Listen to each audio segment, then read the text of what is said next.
Habían pasado 3 meses desde que el pueblo de Israel saliera de la tierra de Egipto, y ahora se encontraban en el desierto acampando al pie del monte Sinaí, que se alzaba imponente ante sus ojos.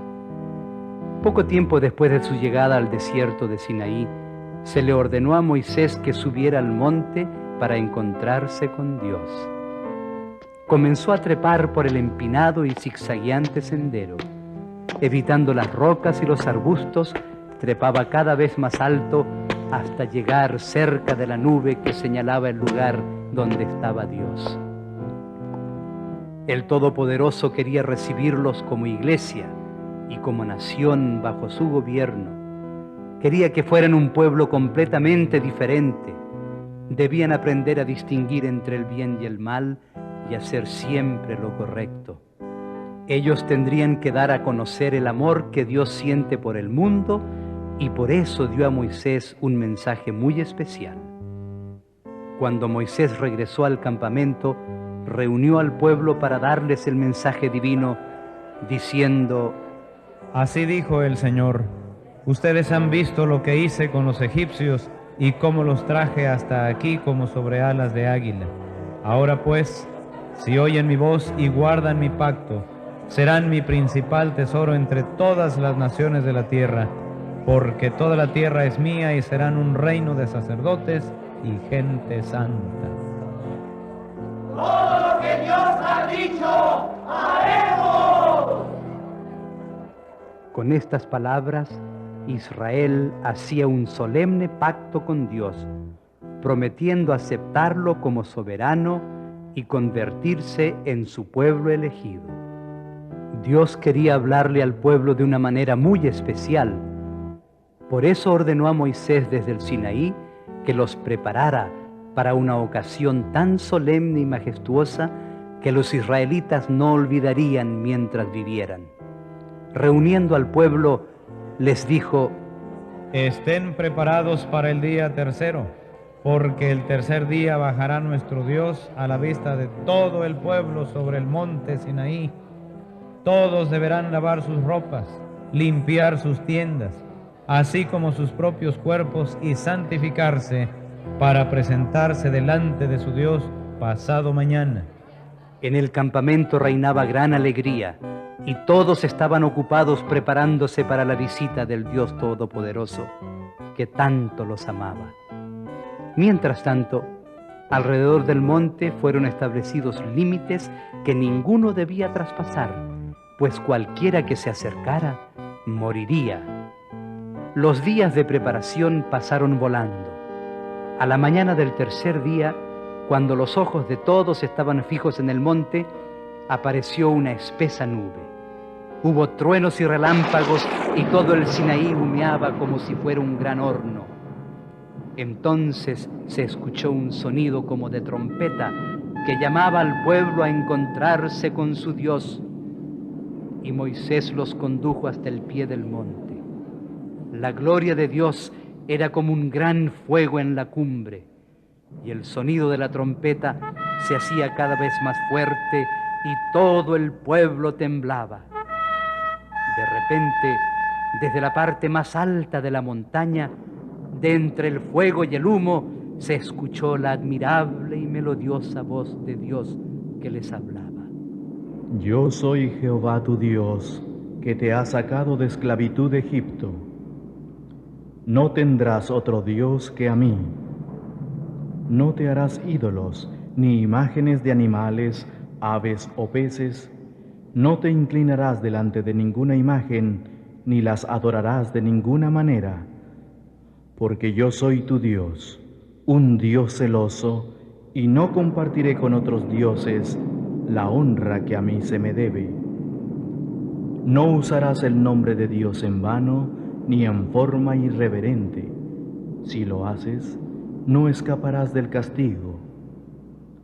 Acuérdate de observar el día de reposo como día santo. 6 días de la semana son para los quehaceres y el trabajo regular, pero el séptimo día es de reposo delante de tu Dios. Ese día no harán trabajo de ninguna clase, tú, ni tu hijo, ni tu hija, ni tus esclavos, ni tus huéspedes, ni tus animales, porque en 6 días hizo Dios los cielos y la tierra, el mar y todas las cosas que en ellos hay, y reposó el 7º día. Por tanto, bendijo el día de reposo y lo santificó. Honra a tu padre y a tu madre, para que tengas una vida feliz en la tierra que Dios te da. No matarás. Serás fiel en el matrimonio. No robarás. No mentirás. No codiciarás ninguna cosa de tu prójimo. Cuando la voz de Dios cesó, el pueblo estaba profundamente conmovido por lo que había visto y oído, y dijeron a Moisés: Dinos lo que Dios diga y nosotros obedeceremos, pero que no nos hable Dios en forma directa, o moriremos. No teman, porque Dios se ha presentado de esta manera para mostrarles su gran poder, de modo que de ahora en adelante tengan temor de pecar, pero en su contra. De este modo, el Señor Dios Todopoderoso dio a conocer su divina voluntad en los 10 mandamientos, y para que los hombres supieran que no se deben cambiar, los escribió en tablas de piedra, y los entregó a Moisés para que hiciera que se cumplieran. Con esto, Israel ya sabía cómo debía vivir si quería ser el pueblo de Dios. Debía amar a Dios sobre todas las cosas y a sus prójimos, los hombres, como a sí mismos. Y esos mismos mandamientos debemos respetar y cumplir nosotros si de veras somos hijos de Dios.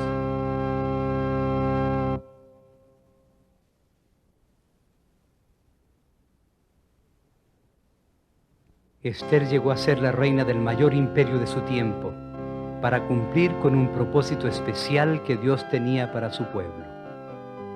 Tal como se lo había aconsejado su primo Mardoqueo, Esther no había dicho nada acerca de su raza ni de su familia, sino que seguía cumpliendo las instrucciones que Mardoqueo le había dado, como cuando estaba bajo su protección.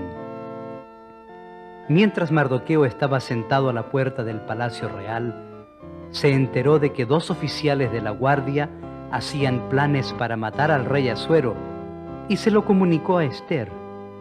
El asunto fue investigado, y al descubrir que era cierto, los 2 oficiales fueron condenados a la horca, y todo fue escrito detalladamente en el libro del rey.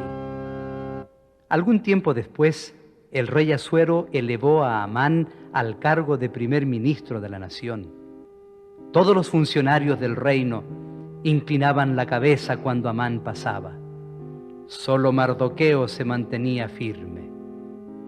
Cuando Amán se enteró de que solo un hombre se negaba a inclinarse ante él, se llenó de furor y, haciendo averiguaciones, se enteró de que Mardoqueo era judío. Para vengarse de él, comenzó a pensar cómo acabar con todos los judíos que había en el reino. Para ello, ideó un plan que incluía la fecha de la destrucción de todos los judíos. Entonces, Amán se dirigió al rey Asuero y le presentó su malvado plan, haciéndolo parecer como un proyecto que beneficiaría únicamente al rey y al país, y le habló así: Hay entre todas las provincias de tu reino un pueblo que vive separado de los demás. Tiene leyes distintas de los otros pueblos y no cumple las órdenes del rey. No conviene a los intereses del rey que este pueblo siga viviendo en su reino. Por lo tanto, si al rey le parece bien, publique un decreto que ordene que sean exterminados. Yo entregaré a los funcionarios de Hacienda 330,000 kilos de plata para el tesoro real. Puedes quedarte con la plata, y en cuanto a ese pueblo, haz con él lo que mejor te parezca. Aquí tienes mi anillo. Escribe tú mismo el decreto y fírmalo con mi nombre. Amán se retiró contento y, convocando de inmediato a los secretarios del rey, les hizo escribir el decreto que luego envió a las 127 provincias. La orden era destruir por completo y en un solo día a todos los judíos, fueran jóvenes o viejos, niños o mujeres, y apoderarse de sus bienes. Pronto el decreto fue publicado en todo el reino y también en la ciudad de Susa. Cuando Mardoqueo supo todo lo que había pasado, se rasgó la ropa en señal de dolor, se vistió con ropas ásperas, se echó ceniza sobre la cabeza y empezó a recorrer la ciudad dando gritos llenos de amargura. Así llegó hasta la entrada del palacio real, pues no se permitía que entrara nadie vestido de esa manera. Cuando los criados de Ester le informaron lo que sucedía, ella se preguntó cuál sería la causa de que Mardoqueo estuviera tan triste y le envió ropas nuevas para animarlo, pero él no las aceptó. Sospechando que algo muy serio estaba por ocurrir, llamó a su siervo de más confianza y le dijo: Ve a ver a Mardoqueo y pregúntale qué está sucediendo y por qué está tan preocupado. El siervo encontró a Mardoqueo en la plaza de la ciudad, frente a la puerta del palacio real. Mardoqueo le contó lo que pasaba y la suma que Amán había ofrecido entregar al tesoro del rey como pago por el exterminio de los judíos. El siervo regresó para contar a Ester todo lo que Mardoqueo le había dicho y mostrándole una copia del edicto, le dijo: Mardoqueo ha dicho que es necesario que la reina hable personalmente con el rey y suplique que intervenga en favor de nuestro pueblo. Di a Mardoqueo que todos los que sirven al rey y los habitantes de las provincias bajo su gobierno saben que hay una ley que condena a la muerte a todo hombre o mujer que entre en el patio interior para ver al rey sin que él lo haya llamado, a no ser que el rey tienda su cetro de oro en señal de clemencia. Por lo que a mí toca, ya hace 30 días que no he sido llamada por el rey. Cuando Mardoqueo recibió esta respuesta, pidió al siervo que le diera a Ester el siguiente mensaje: No creas que tú, por estar en el palacio real, vas a ser la única judía que salve la vida. Si callas ahora y no dices nada, la liberación de los judíos vendrá de otra parte, pero tú y la familia de tu padre morirán. A lo mejor tú has llegado a ser reina para ayudarme en esta situación. Ve a Mardoqueo y dile que reúna a todos los judíos para que ayunen por mí, que no coman ni beban nada durante 3 días y 3 noches. Mis criadas y yo haremos lo mismo, y después iré a ver al rey aunque eso vaya contra la ley, y si he de morir, moriré. Entonces Mardoqueo se fue y cumplió todas las indicaciones de Ester. 3 días después, Ester se puso las vestiduras reales y entró en el patio interior del palacio, deteniéndose ante la sala donde el rey estaba sentado en su trono. En cuanto el rey vio a la reina Ester en el patio, se mostró cariñoso con ella y le extendió su cetro de oro. Ester se acercó y tocó el extremo del cetro, y el rey le preguntó: ¿Qué te pasa, reina Ester? ¿Qué deseas? Aún si me pides la mitad de mi reino, te lo concederé. Si parece bien a su majestad, le ruego que asista al banquete que he preparado en su honor y que traiga también a Amán. Busquen enseguida a Amán y que se cumpla el deseo de la reina. El rey y Amán se presentaron en el banquete que la reina Ester había preparado, y mientras disfrutaban de los alimentos, el rey dijo a Ester: Pídeme lo que quieras y te lo concederé, aun si me pides la mitad de mi reino. Solo deseo y pido esto, que si su majestad me tiene cariño y accede a satisfacer mi deseo y a concederme lo que pido, asista mañana acompañado de Amán a otro banquete que he preparado en su honor. Entonces haré lo que su majestad me pide. Amán salió del banquete muy contento y satisfecho, pero se llenó de ira al ver que Mardoqueo, que estaba a la puerta del palacio, no se levantaba y ni siquiera se movía al verlo pasar. Cuando llegó a su casa, mandó llamar a sus amigos y a Zeres, su mujer, y habló con ellos de sus riquezas y de todo cuanto tenía. También les contó cómo el rey lo había distinguido, dándole el mejor puesto del reino, y añadió: Además, yo soy el único a quien la reina Ester ha invitado al banquete que hoy ofreció al rey, y me ha invitado al banquete que le ofrecerá mañana. Sin embargo, Mientras yo vea a ese judío Mardoqueo sentado a la puerta del palacio real, todo esto no significará nada para mí. Manda construir una horca de unos 22 metros de altura, y mañana por la mañana pídele al rey que cuelguen en ella a Mardoqueo. Así podrás ir al banquete con el rey sin ninguna preocupación. Esta idea agradó a Amán y mandó construir la horca. Esa misma noche el rey no podía dormir y mandó que le trajeran el libro en el que estaban escritos todos los hechos importantes de la nación, para que se lo leyeran. En él encontraron el relato de cómo Mardoqueo había descubierto a los 2 oficiales que querían matar al rey. Entonces el monarca preguntó: ¿qué recompensa y honor ha recibido Mardoqueo por esta acción? Nada, absolutamente. ¿Ha llegado alguno de mis consejeros? Amán está en el patio. Háganlo pasar. Amán, dime, ¿qué debe hacerse al hombre a quien el rey quiere honrar? Amán, pensando que el único a quien el rey podía querer honrar sería él mismo, contestó: Para ese hombre deberá traerse la misma túnica que usa el rey y un caballo de los que su majestad monta, que lleve en su cabeza una corona real. Uno de los grandes personajes del gobierno será quien vista al hombre a quien su majestad desea honrar y lo conduzca a caballo por la plaza de la ciudad gritando delante de él: así se trata al hombre a quien el rey quiere honrar. Pues date prisa, toma la túnica y el caballo. Tal como lo has dicho, haz eso mismo con el judío Mardoqueo. No dejes de cumplir ningún detalle de lo que has dicho. Obedeciendo la orden del rey, Amán tomó las vestiduras y la corona real, y pronto una extraña procesión comenzó a recorrer las principales calles de la ciudad. El espectáculo era divertido, ya que el primer funcionario del rey corría frente al caballo que conducía a Mardoqueo, gritando en alta voz: Así se hace al hombre a quien el rey quiere honrar. Terminada su misión, volvió a su casa para contar a sus amigos y a su mujer lo que había ocurrido. No había terminado de hablar cuando llegaron los criados a buscar a Amán para llevarlo al banquete de la reina Ester.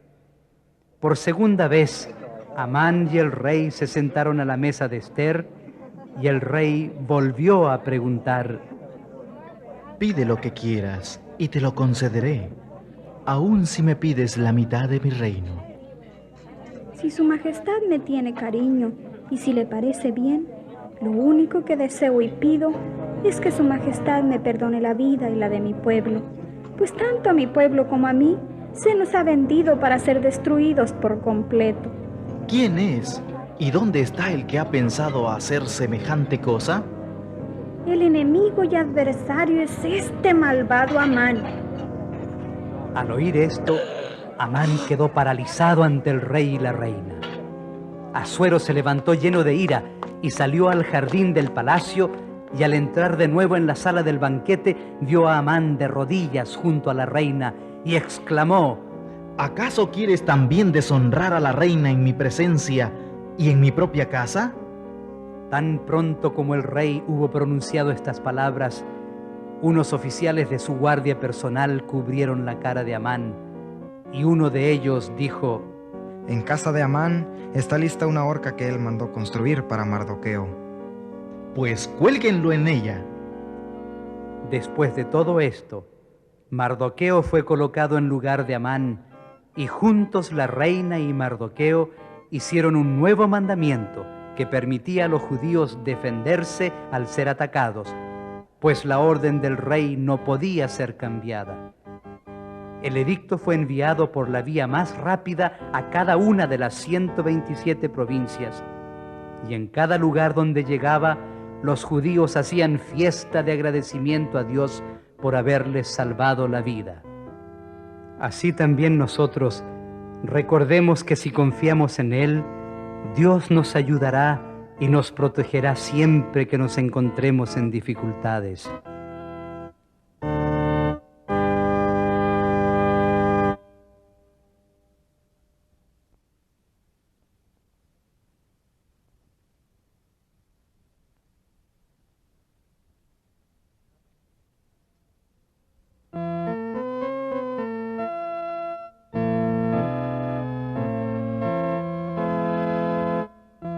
Cuando los israelitas se establecieron en Canaán, Dios era su guía, y la nación prosperó mucho bajo el gobierno de Josué. Pero el aumento de la población y su relación con otras naciones hicieron que el pueblo adoptara las costumbres de los paganos que los rodeaban, y poco a poco fueron perdiendo su confianza en Dios. Se volvieron irreverentes y ya no les interesaba ser el pueblo escogido. Después de Josué, el gobierno de los jueces había sido deficiente hasta que se levantó Samuel como juez, profeta y sacerdote. Samuel fue un buen líder de Israel por muchos años, pero a medida que envejecía, el trabajo se le hacía más difícil. Por esta razón, eligió a sus 2 hijos mayores para que le ayudaran. Pero ellos no eran como Samuel y no juzgaban al pueblo con rectitud.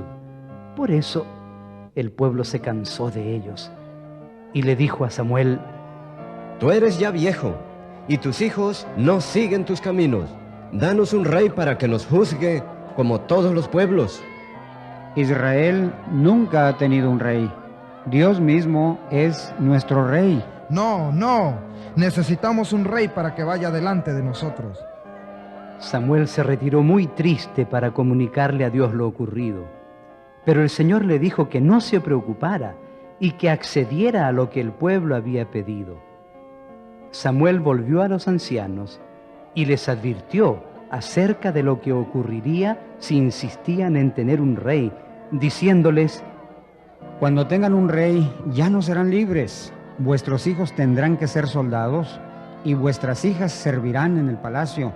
Tendrán que pagar pesados impuestos y todos vosotros seréis sus siervos. Queremos un rey sobre nosotros, y así seremos como los otros pueblos, y nuestro rey nos gobernará, y saldrá delante de nosotros para combatir nuestras guerras. Está bien, tendrán un rey. Ahora váyanse a sus casas. De la multitud brotó un grito de júbilo y pronto todos se dispersaron cantando de felicidad. No lejos de allí vivía un hombre llamado Cis, que tenía un hijo a quien se reconocía como el más guapo de todo Israel. Era el más alto de todos y se llamaba Saúl. Saúl trabajaba con su padre cuidando el ganado. Un día algunos de las asnas se extraviaron y Cis dijo a Saúl: Hijo mío, llévate a uno de los sirvientes y busca las asnas que se han perdido. Saúl y el sirviente se fueron y viajaron durante 3 días, pero no pudieron encontrar las asnas. Por fin Saúl le dijo a su siervo: Vámonos a casa.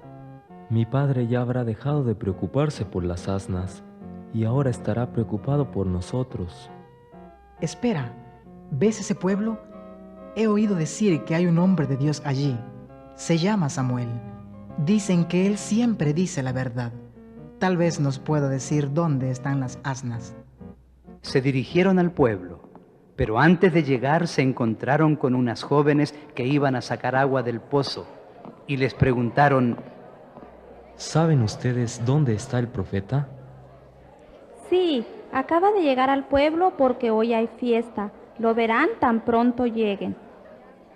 El día antes, Dios había hablado con Samuel y le había dicho: Mañana a esta hora un hombre llegará hasta ti. Lo harás rey de Israel. Por eso, cuando Samuel vio a Saúl entrar por las puertas de la ciudad, Dios le dijo: Este es el hombre. Cuando llegó frente a él, Saúl le preguntó: ¿Sabes dónde está el profeta? Yo soy el profeta. Ven a la fiesta y mañana te diré todo lo que quieras saber. Las asnas ya han sido encontradas. Además, no hay razón para que te preocupes por las asnas. Todas las riquezas de Israel serán tuyas. No soy más que un sencillo campesino de la tribu de Benjamín, la más pequeña. ¿Por qué me dices a mí estas cosas? Pero Samuel no respondió nada y Saúl no se atrevió a preguntar más. Con asombro vio que Samuel lo trataba respetuosamente.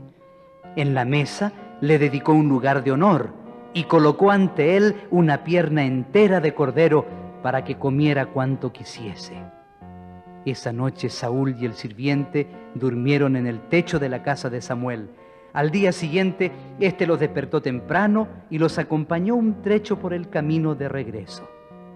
Mientras pasaban por un lugar solitario, Samuel mandó al criado que se adelantara, y cuando quedaron solos, el profeta dijo a Saúl: «Tengo un mensaje de Dios para ti».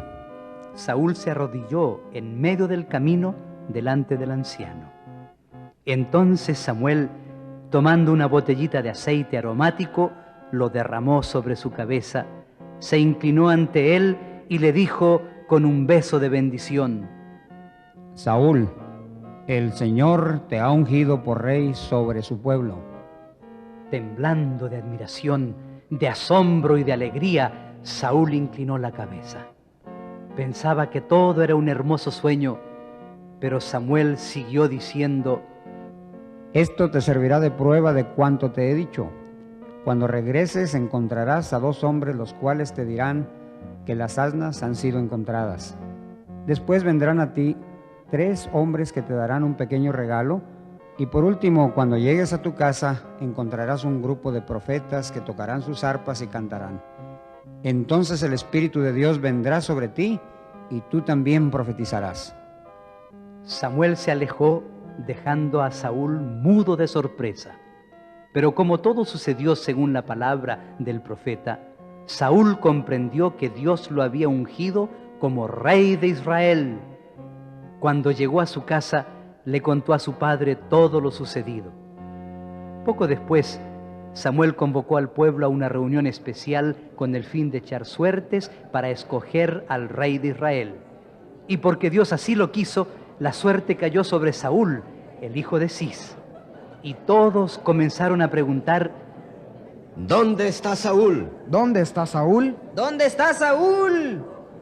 Todos lo buscaban, pero no podían encontrar a Saúl, porque éste, asustado, se había escondido entre el equipaje de la gente. El joven sabía que Dios lo había escogido para ser el rey de Israel. Al encontrarlo, el pueblo lo rodeó entusiasmado, mientras Samuel les decía: «Este es el hombre que Dios ha escogido para ser nuestro rey. No hay otro como él en Israel». ¡Viva el rey! ¡Viva! ¡Viva el rey! ¡Viva! Después de esto, Saúl regresó a su casa acompañado por un grupo de fuertes soldados, pero se dedicó a desempeñar pacíficamente sus deberes de agricultor, dejando que Dios mismo afirmara su autoridad.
Paso de los años, los descendientes de los hijos de Jacob se convirtieron en una nación grande y fuerte, esparcida por todo el país de Egipto.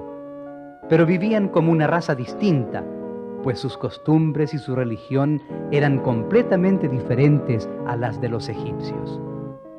Por un tiempo, los israelitas gozaron de todos los privilegios que el rey de Egipto podía concederles, como recompensa por todo el bien que José había hecho en el país.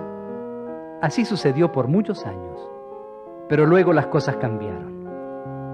José, como su padre y sus hermanos, murieron. El faraón que tanto quería a José murió también, y hubo otro rey en Egipto. Este nuevo rey no recordaba las cosas buenas que había hecho José, y cuando vio el gran número de israelitas que había en el país, les tuvo miedo, y llamando a sus consejeros les dijo: Los hijos de Israel forman un pueblo más numeroso que nosotros. Tenemos que obrar muy astutamente con ellos para impedir que se sigan multiplicando, y que si sobreviniera una guerra, se unan a nuestros enemigos y logren salir de esta tierra. El rey entonces procedió con mucha cautela y astucia. Al principio les impuso pequeños impuestos que poco a poco iban aumentando y obligándolos a trabajar. Castigaba con crueldad a quien se atrevía a protestar. Por fin logró tenerlos bajo su poder y los convirtió en un pueblo de esclavos. Aquel rey malvado convenció a los egipcios para que trataran al pueblo de Israel de una manera cruel, pensando que esto haría que los hebreos disminuyeran. Pero cuanto más cruelmente eran tratados, más numerosos se hacían, pues Dios había prometido a Abraham, a Isaac y a Jacob que sus hijos se convertirían en una gran nación. Dios estaba cumpliendo su promesa, permitiendo que los israelitas, además de ser muchos, fueran fuertes y vigorosos. Por esta razón el rey ideó otro plan más cruel que el primero y ordenó: Todo niño hebreo que nazca debe ser echado al río Nilo. Solamente las niñas pueden vivir. Cuando los hebreos oyeron el decreto del rey, palidecieron de espanto. Les parecía que Dios se había olvidado de ellos, pero no sabían que en medio de toda esa crueldad, Dios estaba preparando grandes cosas para ellos en el futuro. En ese tiempo había una familia hebrea de la cual la Biblia nos cuenta más detalles que de cualquier otra. Se nos dan los nombres de los dos hijos, una niña llamada María y un niño de nombre Aarón. El padre se llamaba Amram y la madre Jocabed. En este buen hogar y en condiciones tan difíciles, nació un bebecito, y como era varón, lo escondieron en la casa para evitar que fuera tirado al río.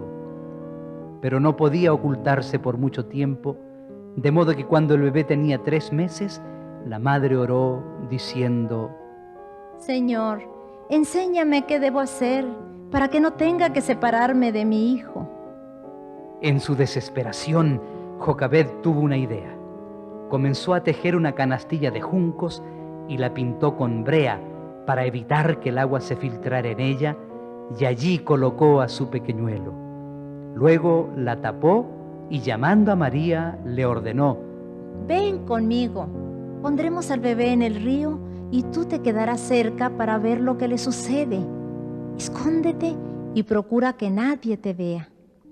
Sí, mamá, yo lo cuidaré. La madre no se atrevió a quedarse por temor a despertar sospechas que ocasionarían la muerte del niño. Por lo tanto, se retiró para orar fervorosamente a Dios en favor de su hijito. María permaneció escondida en la alta hierba, vigilando la canasta que flotaba en el agua. Al rato vio a varias mujeres que se dirigían al río. Eran la princesa y sus damas de compañía. María las observaba temblando de temor. En su mente había un solo pensamiento: ¿qué pasaría con el bebé? La princesa, que iba a bañarse, cuando vio la canastita flotando suavemente, le dijo a una de sus doncellas: Tráeme esa canasta. Al oír estas palabras, María se aterrorizó. ¿Qué sucedería ahora? Las jóvenes trajeron la canasta a la princesa, quien, al abrirla, descubrió que había en ella un bebé, que al verla comenzó a llorar. Las lágrimas del pequeño despertaron su compasión y decidió adoptarlo como su hijo. Luego, contemplándolo tiernamente, dijo: Este debe ser uno de los niños hebreos. ¡Qué hermoso es! Este no morirá, lo quiero para mí. Al darse cuenta María de que el niño había despertado la simpatía de la princesa, con timidez le preguntó: ¿Quiere usted que yo vaya a buscarle una de las mujeres hebreas para que cuide a su bebé? Sí, tráela enseguida. Casi sin esperar la respuesta de la princesa, María corrió lo más rápido que pudo para buscar a su propia madre, que también era la madre del niño, y la trajo ante la princesa, quien le ordenó: Cuídame a este niño y cuando él sea grande yo te lo pagaré todo. Los egipcios no le harán daño porque es mi propio hijo. Ah, Jocabed hubiese querido arrodillarse a los pies de la princesa para agradecerle por el hermoso privilegio que le concedía. Estaba tan contenta que frente a la princesa no encontraba cómo actuar. Pronto se retiró con su precioso hijo, alabando a Dios por tanta bondad. Durante varios años, Jocabed pudo tener con ella a su hijito, pero tuvo que llevarlo al palacio cuando el niño contaba solamente 12 años. La princesa lo recibió gozosa, diciendo: Lo llamaré Moisés, porque de las aguas lo he salvado. Desde ese momento lo adoptó como su propio hijo, alguien que algún día podría llegar a ser el sucesor de Faraón. Con suficiente tristeza, Jocabed dejó a su hijo en el palacio, pero halló fuerzas y consuelo amparándose en su fe, sabiendo que Dios lo cuidaría. Moisés fue salvado de las aguas para que fuera el libertador de Israel, pero no lo supo hasta que tuvo 80 años. Del mismo modo, a nosotros también Dios nos da, junto con la vida, muchas oportunidades de desarrollarnos para que cumplamos una función muy especial. Estemos siempre dispuestos a ser guiados por Él en pleno cumplimiento de su divina voluntad.